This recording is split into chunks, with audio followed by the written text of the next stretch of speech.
You're welcome back. This is Newsfile, your most authoritative news analysis show. Thank you very much for keeping your dials here and getting a lot of messages also from workers and even employers. One, for example, says that I work in the private sector, and as head of my company, I made 5% tier 2 deductions from the gross salaries of my staff to SNIT for onward transmission to the temporary pension account between January 2010 and October 2012. In November 2012, the Pensions Authority permitted the private sector to pay those deductions to fund managers of their choice. In 2 years since then, we receive regular monthly statements from our pension fund manager. Between our staff of 6, we have accumulated about 200,000 Ghana cedis.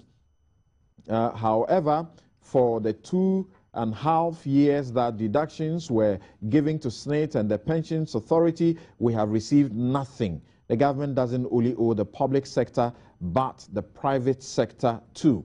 And there are those who are giving, personal accounts of whatever that we are discussing here. Someone says that, Samson, the Bank of Ghana is a subvented,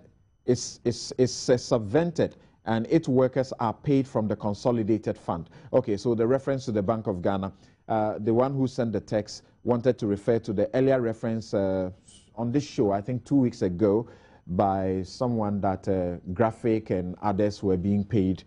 They had their managers anyway. Okay, thank you very much for those messages. Now, let's take a trip quickly to Parliament briefly, and we'll be back to do this discussion. Honourable members, leadership in consultation with the Chief Justice and the Chief Legislative Branch President of the Attorney General's Department this morning in my lobby, after careful reading of the relevant provisions of the Constitution and the oath I took on the 19th of September 2013, I arrived at the conclusion that it will not be necessary to subscribe to another presidential. Who would have thought that every specific occasion on which the Speaker or anybody else acts on behalf of the President, it's a lapsing with the flushing of time. So that swearing in, I would have thought, would have lapsed. Sworn in for that specific period for which you were acting. I would have thought that the appropriate thing, if the Constitution is to be respected, is for the Speaker on this occasion to swear in again. If you look at the oath, the presidential oath itself, which I took last year, and you look at what is in the Constitution, it's not exactly the same. We have to carry on certain innovation because I was not elected. But if you look at the real presidential oath, he used the word elected to the high office of the president. And so a specific oath was drafted for me with the necessary modification, which I took last year. You need to look at that oath, look at the relevant provisions of the Constitution before you can. I'll speak to Madam Chief Justice. No, I'm sorry. We are in the premises of Parliament to speak to Parliament. No, but Madam, you have the constitutional responsibility. Many people were arguing. Hello, Madam. So what's the situation? Are we swearing in?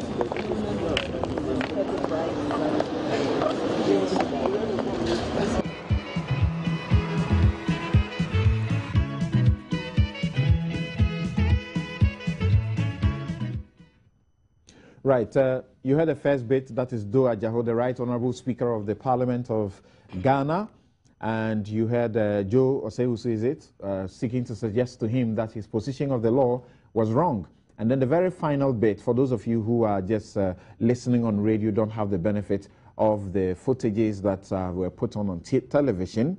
It was the Chief Justice and her entourage that were trying to get out of the Parliament House. That was yesterday. And media were just trying to get a word from her. Unfortunately, they couldn't because she told them that they should speak to Parliament because they are in the premises of Parliament.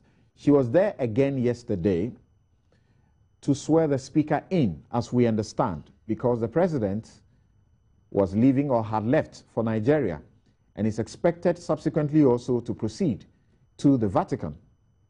The Vice President, as we speak, is still also out of the jurisdiction. Now, pursuant to Article 60, they sought to fulfill the requirements of the law. Article 60(12) particularly says that the Speaker, when he's assuming the office to act, must subscribe to the oath of the President before commencing. That's the word. The Speaker says, let me not do it too many times. I've done it before. Let that suffice. I'll start with you, Godwin, on this. I put it in one question. Is the Speaker saying that if President Mahama went to elections in 2016, which he would, and he won, he will not subscribe to the presidential oath because he has already subscribed to it?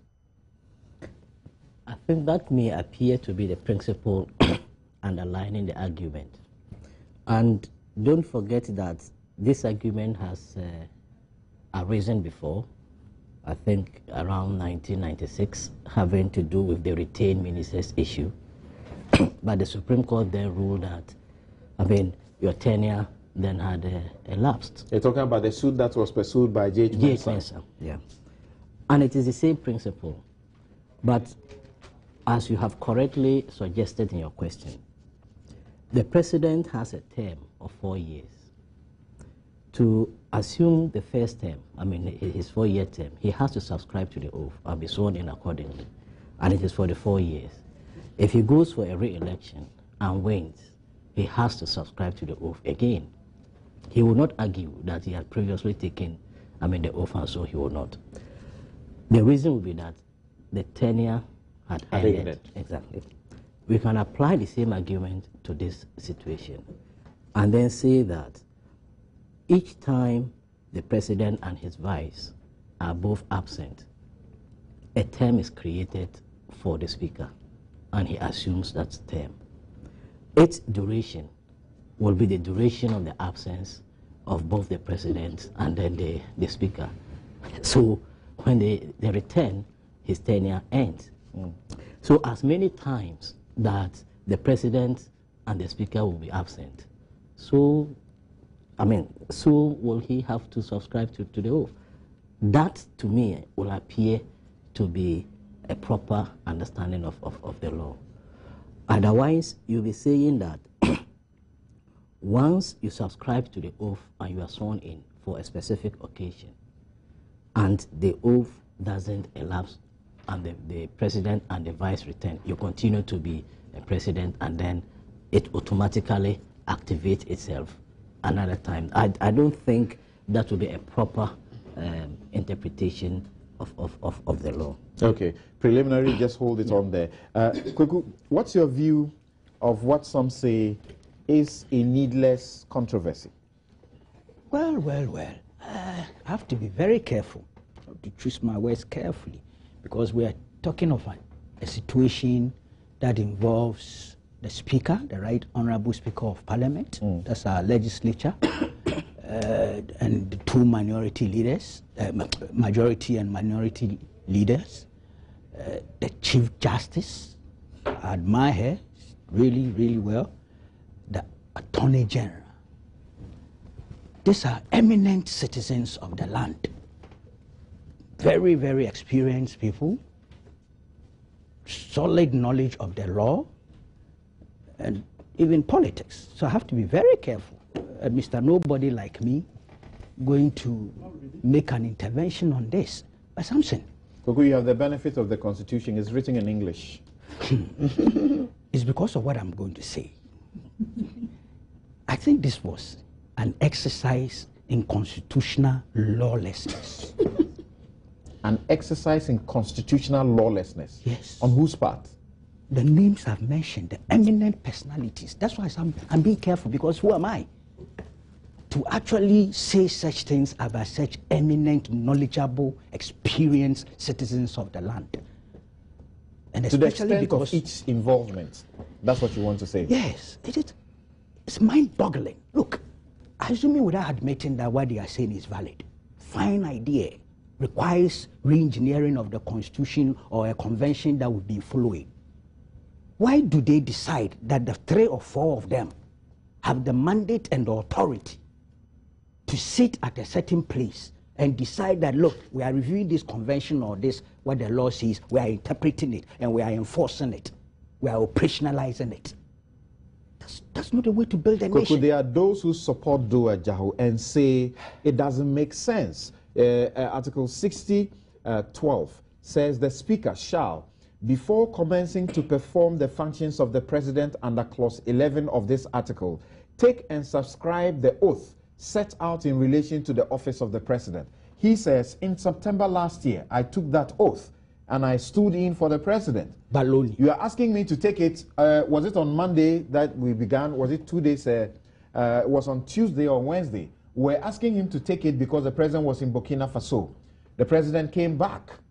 The next day, that was yesterday, then the President is out again. We are calling on him to take the oath again. We may be talking of an absurdity or something that we ought to change. But is it within their mandate to have come together and decided that, look here, this practice is just not good.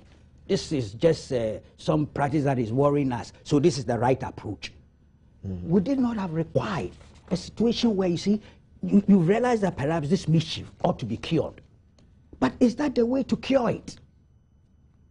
Is that the way that the 3-4 eminent citizens of this land, look at their stature, the positions they hold in the constitutional governance system, have to be given the right to think for all of us that, look, this absurdity ought to be cured by this means?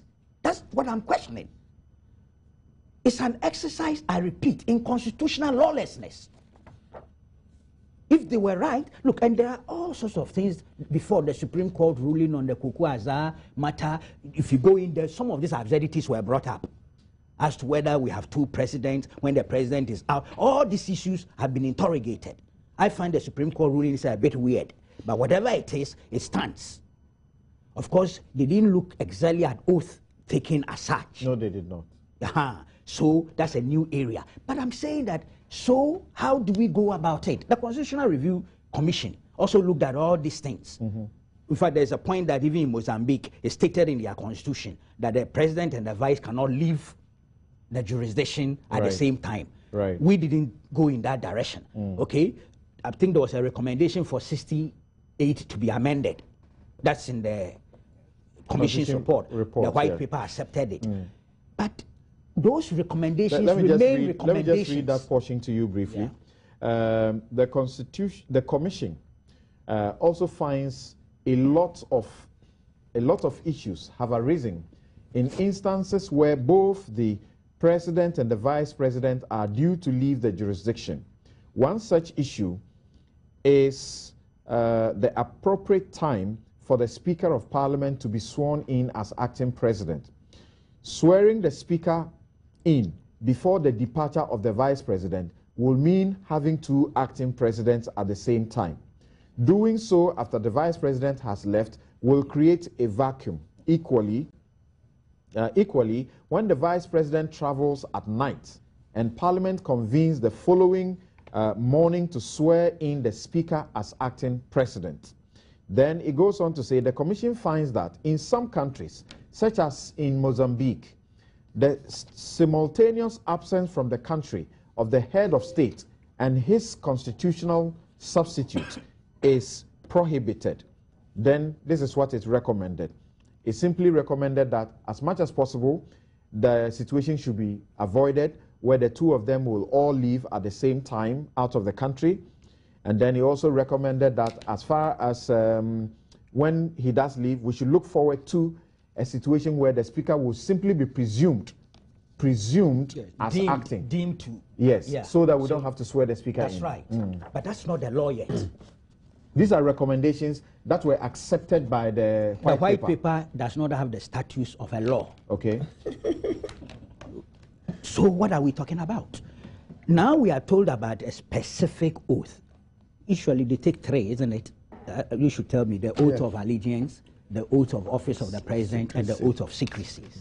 So now we don't have that oath or oaths that were taken.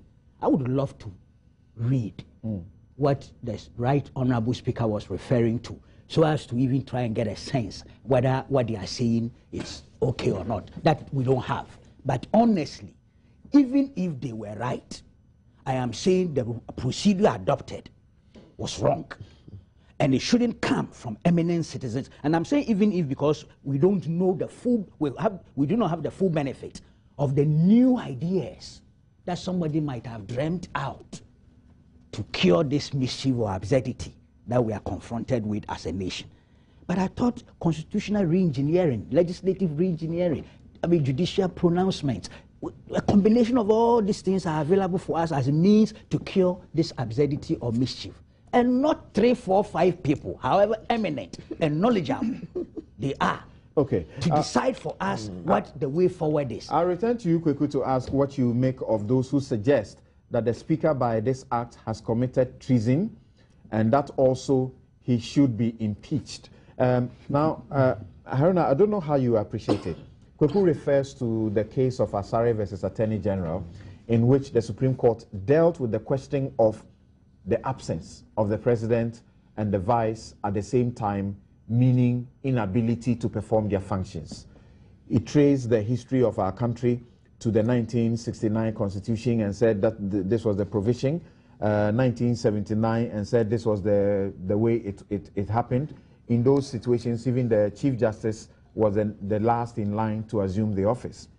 Now, they said, yes, absence from Ghana is not exactly make you, incapacitated, but it makes you unable to perform your functions right here in Ghana. So you need someone to be physically present. What is going on now, some say, should have been cured in 2004 by the Supreme Court. Samson, I can understand the enthusiastic constitutional debate arising out of a legal or a constitutional void within the context of the 1992 Constitution.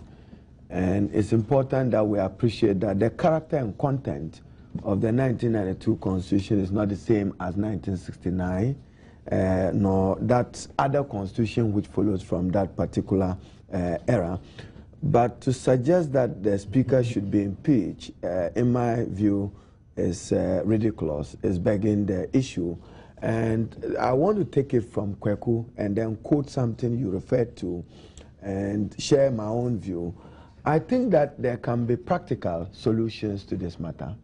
And the practical solution is let us avoid the president and the vice president being out of the country at the same time. That is practical. You don't need to tamper with the Constitution. You don't need to do any amendment, but you just deal with it as a country to avoid a constitutional void in the time being. But I'm also, I read your writing on this matter, and to the extent that we also can opt for a legal resolution of this matter. I have read through the 20th and 25th Amendment of the U.S. Constitution, and like it or not, Ghana's democracy is evolving. Democratic values and ethos are largely borrowed from the executive system of America and the Westminster. So if I were to agree with some parts of your writing, then we should, as a country in future, to tie it with Kweku, be looking for the introduction of a presidential succession bill or act, as it happened in the U.S. in 1947, which would provide a definite clarity what should happen in the absence of the president and the vice president. Okay, I don't know. But that speak to the leads me present situation. No, I will. You use the word constitutional void. I don't know what you're talking about. And I say, yes, at all times, why you must avoid a power vacuum in every country, particularly guided by the U.S., is the propensity for you to want to declare a state of emergency or to respond to a situation at war, which can arise at any time as a challenge to the Republic. So to that extent, I come back again to Kweku, that for avoidance of doubt and abundance of caution, we simply could have done something by getting the speaker sworn in for avoidance of doubt and abundance of caution. But let me refer to the specific issue. I saw you refer to 60, 12 and 11, and I made that point even as I took the floor in Parliament. You see, Samson, three distinct things we are discussing within the context of acting president is an unofficial position unknown to the Constitution of Ghana, not at all, and therefore an interim situation which is arisen. There's nowhere in the Constitution where you have acting president. What we have is a hierarchical discharge of the performance of the duty of the president when the president is away, he is removed from office, he dies or resigns, or is incapable. And each of them must be treated on their own. For our purpose, I like to read, you read 11 and 12. I like to take it from 68. Whenever the president is absent from Ghana or is for any other reason unable to perform the functions of his office, the vice president shall perform the functions of the president until the president returns or is able to perform his functions. I'll add it to your earlier reading where the speaker must subscribe to an oath and pose a question which I don't intend to provide the answer. Does the oath that the Speaker of Parliament or the Chief Justice may subscribe to lapse with the return of the President to the Republic? I don't have the answer, but that's a legal question to which we all must be finding answers. He subscribed to an oath. He subscribed to the oath because the President is absent from the country. Does that oath lapse on the return of the President? If the answer to this question is yes, then maybe for avoidance of that, he ought to subscribe to oath at every time. But I think that in Parliament, even as we debated it, we ourselves did not enrich the debate. Know that not all of us are clothed with the law like you or others. There are distinctions when the president is removed from office, like the situation where we had President Mills dying. That you are definite. The vice president then must take an oath. Unable to perform the functions, like I said, I don't have the answer. But we may do, as Kweku said, take a practical position. And I'm aware that government has been working at it. I had the privilege to travel with His Excellency the Vice President to Washington. And I recall that we got an alert that the President was due to travel abroad. And that informed our decision of the Vice President's availability back in Ghana. So even within government, there are already some responses to this in order that we don't get to where we are, where whose decision was this, not to have the speaker sworn in? That's what Kweku has questioned, and I should say that I have enormous respect for the personalities. The majority chief whip said it was based on the advice of the is more Chief senior Justice in the law, and I'm sure he knows the law better than me. The leadership, the Chief Justice, enormous respect for her judgment, integrity, lucid judgment. From wherever you've read her, you can respect her position on any matter. But that is not a judicial pronouncement like Kweku said. The two of them meeting and agreeing on a procedure. But remember, Parliament, once they took a decision and brought it to the floor of Parliament, we are masters of our own process. But that is not to say that the majority chief whip, yes, Muntaka Mubarak, says the actions of the chief of the speaker were on the advice of the Chief Justice. And we have said that is that sufficient? Is that sufficient procedurally by the Constitution and other Number process? one, is that correct? I'm saying that it is unknown to the Constitution, and therefore I share the position of Kweku that we should take a position on this matter. We can resolve it through some practical interventions. Okay, you will not give me a direct answer. Some legal let me come interventions. to Kweku. You were also in Parliament. Is that what you know, that this was the result of the advice of the Chief Justice? Well, what I heard from those of the minority who were there was that it was a kind of a general understanding. They just exchanged ideas, and there seemed to be a general feeling that he didn't have to swear the oath again. So I don't think it would be fair to say that it was the CJ that left her office, came to Parliament, only to advise that you don't have to do it. That was the first time, and then the second time she comes again. Prepared to swear the Exactly. speaker in. Exactly. To be fair to her, in fact, I met her personal assistant just entering. Okay, so let's continue from chamber. So yes. So it was generally agreed, but And she did that on Wednesday. yeah, on the Wednesday. And then on she Friday, had to do that again. she on the comes Friday. again. The- She comes to give the same advice. Is that it? Yeah, that's why I think I don't think Good question. it was necessarily upon the advice of the Chief Justice that these things happened the way they did. No, can't you see through ma- that? Can't you see through that? It cannot be correct. That she advises you on Wednesday that you don't need to be sworn in, and then on Friday she's coming back telling you, "I'm ready to swear you in." But sometimes we don't need It will to make be- sense with it. Avoidance yes, of doubt. It would appear not to make sense, but I think we don't have to get into this. I mean, why can't there be No, transparency? you don't say it would appear not to make sense. I think it will be an insult to the intelligence of the Chief Justice. With Well, respect. Until we know exactly what happened, I think we should just be cautious. There are a couple of hurdles we must clear even before we get the kind of judicial pronouncement that has been mentioned. First, if you look at the provision you read, it says if the Speaker has to act as President, the Speaker should swear the oath set out in the Constitution. You go to the oath and it says, I, so and so, having been elected to the high office. So it would appear that what the Constitution itself was suggesting was ridiculous. But we know that this has been properly modified. Justice Annan, I know. Lajete, I know. All Sechi of them were Hughes, sworn in. also Let me, to I know. the I'm just oath advancing. I'm not saying they have been elected. I'm not making that case in They're itself. suggesting to you that I'm building up. I'm that building. point is moot because this one has been properly modified. He doesn't Yes, say but- having been elected. Yes, they don't. They've never said so. At all the times when the speakers swear, they don't say having been elected. That is okay. What I'm saying is that when the Constitution says something, we've gone to the text of what the Constitution says we should do. And that text does not appear reasonable. And the response has been, then let's modify it. I think we should look at that. First, the modification. Now, on Wednesday, some of us tried to get the Hansard of the 19th of September 2013 to find out the exact text, if it was possible to see within that text why the Speaker and the CJ did not have this swearing happen. And it is not there.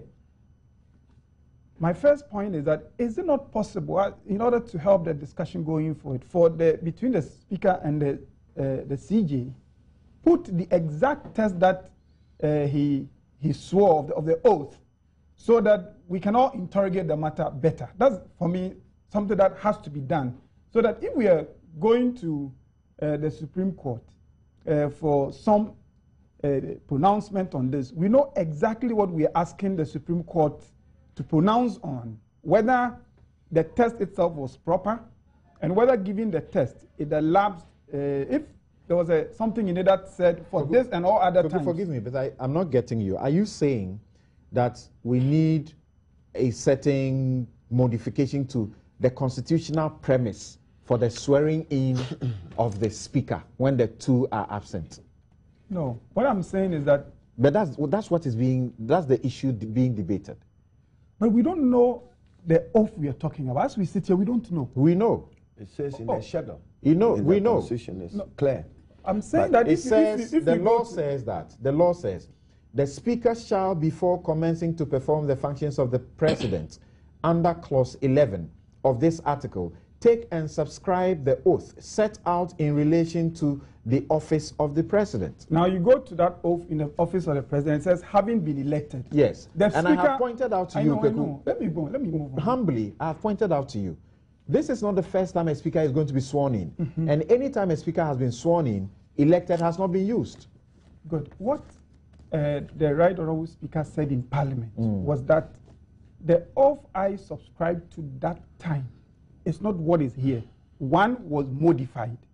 You seem to be suggesting that it was merely leaving out the elected. I don't know.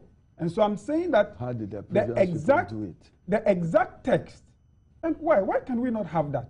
The exact text of the oath the Speaker swore then ought to be put out for us to engage with it. Because there were people. I should do some correction. There were people. For him, yeah. There were people in that room who made this point as well that day. So all I'm saying is that one, that test must come out, and then once we have looked at it, if we are going to go to the Supreme Court for pronouncement, which I think is necessary, we cannot have a decision made at some kind of conference in which you have the speaker and this simply because they are elected men, as Kuku Bako said. I think we need a judicial pronouncement, but we must know the exact test. I get a sense that if we knew the text, we probably would begin to question whether that test itself and the way it has been constructed is consistent with what the Constitution intended. I don't think that it is just removal of the elected, because the way the Speaker spoke, he said it was a customized test that he swore, and that combining that with others, he didn't think. So why was the CJ back there? Kwaku, let me just for the record. I'll let you put that record out. Yeah. But you are saying the Speaker is suggesting that he took an oath. A special oath. That suggests a permanency, or that is a standing oath. Yes. That's the impression that for as long as he remains Speaker, he's ready to assume the office of the President without swearing the oath again. Sure, that's what the Speaker said. That's what my understanding. And if you play it back, he did not just say that because of the elected, that word was taken out. And Kweku is asking you again the question. So why then would the Chief Justice come the first time, come back the second time, ready to swear him in? Oath. That is a question the Chief Justice should answer. That's why I think this is the point I think the Chief Justice never advised that the Speaker should not take an oath. I just got a text from Muntaka. Yes, what that does there that was a discussion. Maybe if you want me to, that there was a Honorable, correct him. I never said it was upon her advice. I said she came and they brought it up for discussion. Thanks. So for the record, it was not the advice of the Chief Justice. Oh, okay. So now to conclude on now sincerely think Muntaka is correcting himself.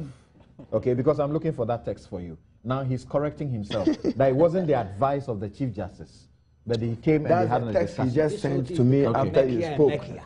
So we may have to go to the text of when Alajete, Justice D.F. Annan, and Honorable Ajao were all sworn in. Then we can make an informed position on what it meant. But whatever it is, there is a void. For me, it is not just the text they swore. You see, if in the past the speaker swore and had to swear again subsequently.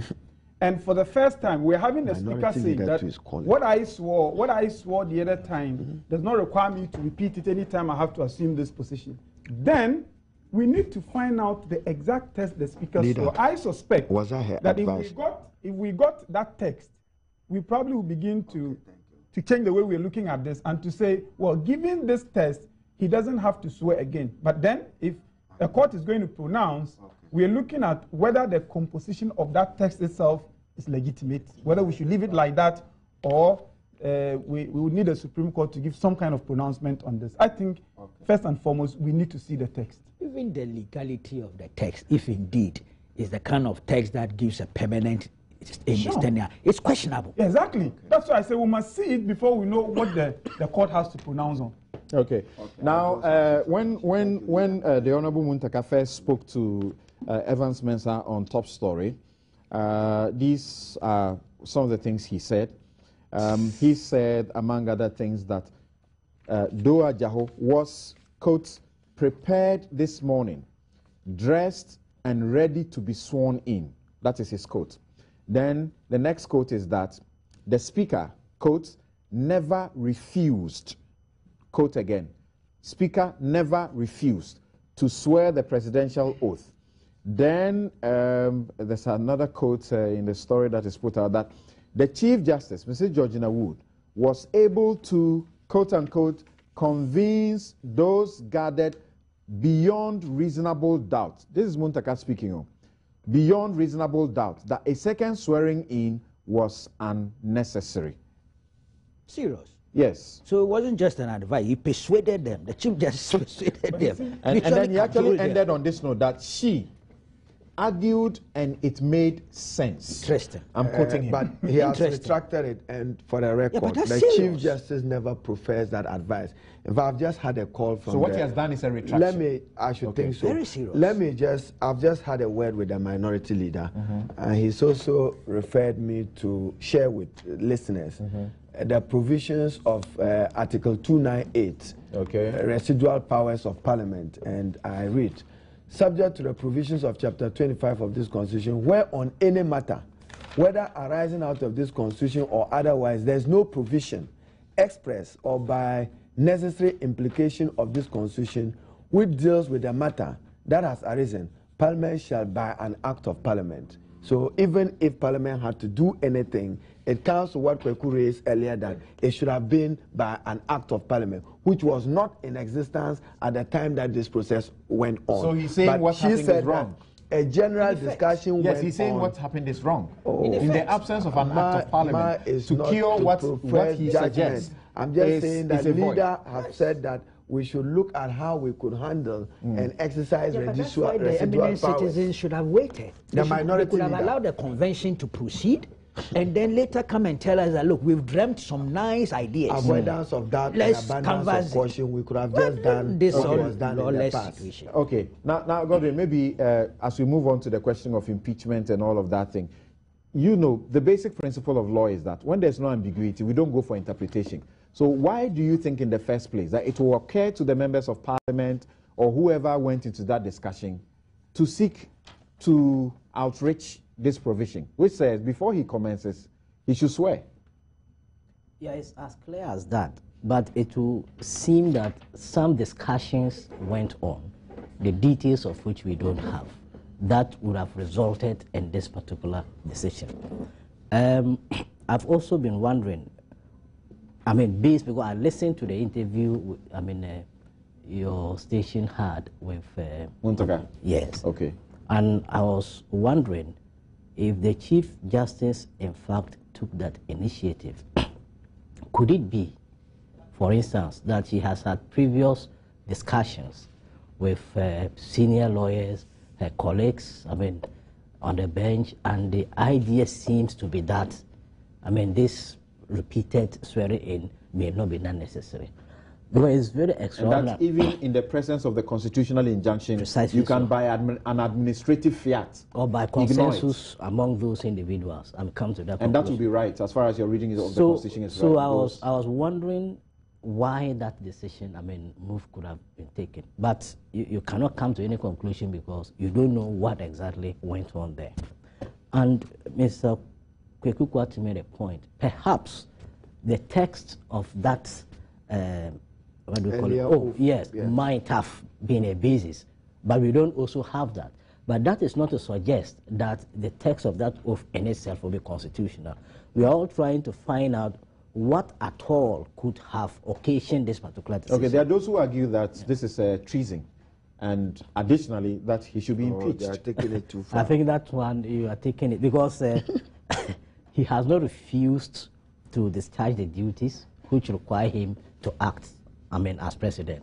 He's simply saying that his understanding is that he doesn't need to go through a certain ritual. We can disagree with that, but the idea of treason is too far a point to come to. I think that, again, listening to the interview, the point seemed to be that those who took the decision were of the view that we need to improve on our constitutional practice, and that was why that decision was taken. So be that as it may, wrong or right, the intention could not be that they wanted to suspend the Constitution, overthrow it, or in any way undermine it. But they might have thought that by doing that, they were upholding the principles of the Constitution, although wrongly. So I don't think that it comes. Ingredients of treason. No, they don't exist. In my view, they don't exist. They don't exist. They don't exist. Kwame Akufu argues, and you know Kwame Akufu, he argues that look, you set aside the Constitution. If you assume the role of the president without doing what the Constitution says you should do, that's where you are caught. And the Constitution says you and I should defend this Constitution, even through violent means, if anyone seeks to overthrow the Constitution. So what happened is an attempt to overthrow the Constitution. Samson, I don't think you agree with that view. Otherwise, each time that operators of the Constitution err in their decisions, then we have to be up in arms asking for severe sanctions to be applied. Clearly, this is too far-fetched to be an issue for treason. We shouldn't even be thinking about that. I see. What do you say, Kweku? When someone violates the Constitution or violates the law, they suffer the penalty. So if all of you agree clearly that there's a violation, what ought to happen? Well, I don't know the nature of the violation yet, as I indicated earlier. If the text was changed and it gave a basis for swear once, don't swear again, then the real issue is the recomposition of the text. Because, as it turned out, there's a word elected here. Is that proper? If that is not proper, would that be treason? Because you have reconstituted a text of a constitutional provision. If, however, the text was just what we have here minus the elected, and that, in which case, I would find no reason why he should not have taken the oath again, then, yes, he has done what, or he has failed to do something he should have done. I agree with my colleague here that treason would mean that you had some motive for taking power or for overthrowing the Constitution for personal advantage or for some illegitimate means. If I'm sure the Speaker can prove that I did that for this, and that reason, and we could all agree that he might have been mistaken, but that he did not really mean harm, then we probably would not be fair in saying that his action is a treasonable offense. Okay, Haruna, as I just have the benefit of a letter that's been written it's addressed to the Chief Justice. It was authored on the 7th of November, and it's coming from Professor S. Kweku Asare, and they are asking the Office of the Chief Justice to officially clarify the matter, which they say has plunged the country into a constitutional crisis. And it's copied to the President, it's copied to the Speaker of Parliament, all members of Parliament, the Council of State, and of course, that's Professor Kweku Asare signing off on that. I agree with Godwin that this is far-fetched. There is no constitutional crisis in Ghana, and there would not be any, because we'll be guided by some of this debate and some of the executive actions and decisions that we take. Whatever was the void was filled with the return of the president or the vice president, in my view. But I think that all this must enrich. You don't think you are treating the issue very lightly? No, not at all. Not at all. Not at all. Not at all. You see, it's your reading and appreciation of the Constitution. And like we said, I have not seen the text when he was sworn in as in that unofficial position of acting president to perform that function. Neither have I looked at that of the late Peter Alajete and that of Sechi Hughes and all those who have had to play that role. And I think that we should not be quick. I think that even the Speaker, in my sense, it was with humility that he shared with the House what discussions had gone on and what his view was, thinking that he did not need to subscribe to another oath. I'll tell you, while sitting in Parliament, even as he read it, I went into the schedules to understand what was the difference between the oath sworn by the Vice President and the President. I noticed that they were about the same. Then I went to the Speaker's oath, and I came back to the conflict of what you pointed out as having been elected. He's not been elected. So even if we come strictly to your word that he must swear the oath as in the schedule, you ought not to amend the words having been elected. What power do you have to amend it? That is where the exercise of residual power, as the minority leader ably pointed out, becomes an issue. And that's what minority leader says ought to be done by an act of Parliament. Absolutely. So even amending the schedule, remember, the schedule becomes part of the Constitution. Did you go through due process? And 298 is an entrenched clause. You cannot even just by a mere act of Parliament do so. So I think that Professor Asare and Co. should not. They should contribute to the jurisprudence that, in my view, I think that this matter ought to be handled this way. Let's avoid it in the future. Whatever it is, Ghana's institutions are functioning, and Kwekubaku says that we went to a Constitutional Review Commission, we paid millions of dollars for that job, they have given their advice, and they say, legislate if you like, legislate to prohibit all two, president and vice, leaving the country at the same time. And we are in the process. Second, if you don't do that, just make sure they just avoid that. If you don't do that also, make sure the law is couched in such a way that the speaker at every time is presumed sworn in when the two are absent. All that those will remain require, recommendations. all that will require, they have not become law. All that will require some legislative legal processes, which has not been done. It's action in motion. Right. I happen to work on a committee. We looked at the Constitutional Review and the white paper, and I'm aware that we ought to have put the question to the Ghanaian public. I think that Professor Dankwa and Co. Even came to brief cabinet and made a distinction between how to proceed on entrenched and non-entrenched provisions, and they got some approval from the president and cabinet to proceed with those processes. So I'm sure that we are not lost yet as a country. We are responding to the challenges, and no constitution is cast in. The question is, why can't you wait for the amendment process? No, you haven't gotten there yet. You say it's in motion. You have a situation which is confronting you today, which may confront you tomorrow, when you have not actually even followed the constitution. So, too far-fetched to be talking what do you say about those calls for impeachment in Ghana? And the call also that this is treason? See, because it happened a second time, I'm sure they wanted to be consistent in the wrong way, the way about things. Because if there had been a sway in, then perhaps they would be stripped naked. So they decided, hey, let's continue being wrong. it's a safer option. But that is also irritating. It's annoying. It's an insult to our intelligence and sensibilities as a people. It's just wrong. Because I'm saying that, assuming without admitting their position is valid, it is not done the way it's been done. That's not how you operationalize what you think is good for the country or for the nation in terms of governance. I don't know. Look, my question to you was, Kwame Akufu is not alone in saying this is treasonable, it's treason, and Professor Kweku Asare also saying let's impeach the speaker. What do you say? The ingredients of, constitutional lawlessness coming from these people, the top ranking. It's embarrassing. It doesn't inspire confidence in nation building. And I'm sorry I'm saying this, because these are very brilliant, experienced, knowledgeable citizens of the land, particularly the Chief Justice, who I admire personally. I have a very personal admiration for her. And so it hurts me that I'm making the submission that I'm making. So don't make it. It can be corrected. Look, I think we need the past, and we'll go through a I won't go to the extreme process. No, let me conclude. I won't go to the extreme of asking for impeachment or resignation. I would ask them to offer an open public apology. Explanation and an apology.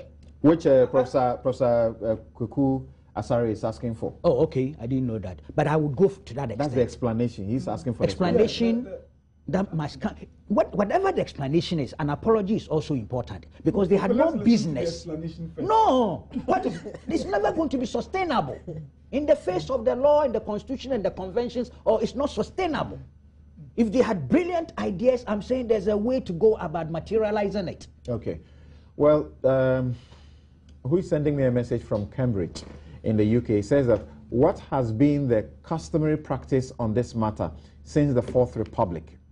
If something is not done about this as a matter of urgency, Ghana may be sleepwalking into a constitutional crisis.